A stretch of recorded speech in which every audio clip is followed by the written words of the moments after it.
Pretty gritty and edgy at first half we've seen at Tynecastle, that's for sure. Neil, what would you make of the first half? It was a typical frantic start to a derby. And Hibs definitely had the better exchanges early on, played a nicer football, but the game just turned on its head, and it was almost by accident, Ali, by the substitution of David Kucharski going off. Suso came on, and it just changed Hearts' whole shape. And for the first time in the match, they found themselves getting a little bit of width. Larry Kingston moved into a central position, which is where he wants to play, and Hearts get the first goal from it. You see here, it's a good ball from Jason Thompson down the line. Suso just nutmegs Stevenson in a wide area and gets a cross in. Stacking goals. Andy said it in commentary.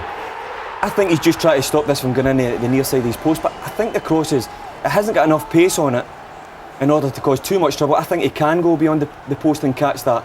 But Andy Driver is an acres of space, and let's not take anything away from how difficult that is. That's a volley. He's actually going beyond the ball, and he has to really concentrate on keeping that down. Finds the back of the net, but he does what all good wingers should do. When the ball's on the opposite side, he should be tucked over. But John Hughes will be asking, where is Witherspoon? He should also be tucking in and not giving Andrew Driver enough space. But they go a goal up, and from then on, Hibs just seemed rattled. They go on very early on and get a second, and from there, you think in total control of the first half. Gary Glenn put them 2-0 up. He was waiting right in front of Stack there. Yeah, well, Gary Glenn, you work in set pieces. And you're given a job to do, and sometimes as a player, when your job is to stand in front of the goalkeeper and stop him from coming and taking crosses, you almost start to wonder. He didn't. He stayed there and he got his rewards. Now, whether John Robertson, who's been in this week, has been training with him and working on that with Gary, we don't know, but it certainly paid off. He done his job. He stayed there, and he gets a lovely little flick, puts his side 2-0 ahead. And Hibs now have got a massive task to get themselves straight back into this match. After these two goals, Graham Stack had a bit of an error. We'll have a look at that now. He just looked at 6s and 7s, didn't he? He did. He comes out there, and if you're coming out, you better be sure. It does take a little hop off the surface, and a better ball in, Hearts might have capitalised on it and gone 3 up. But as I said, once the first goal went in, Hibs just seemed to be rattled. They were edgy.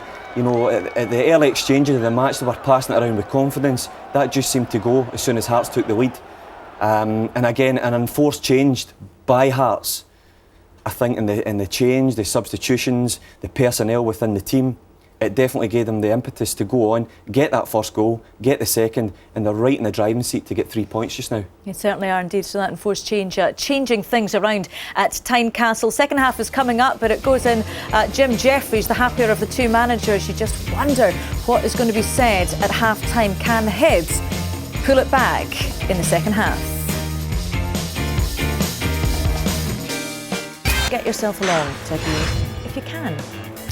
But this afternoon we're at Tynecastle, and Hearts go in 2-0 up. The last time Jim Jeffries was involved in an Edinburgh derby was 10 years ago, and it was off the back of a 6-2 defeat at Easter Road. Well, how is all that going to change? Let's cross straight over to your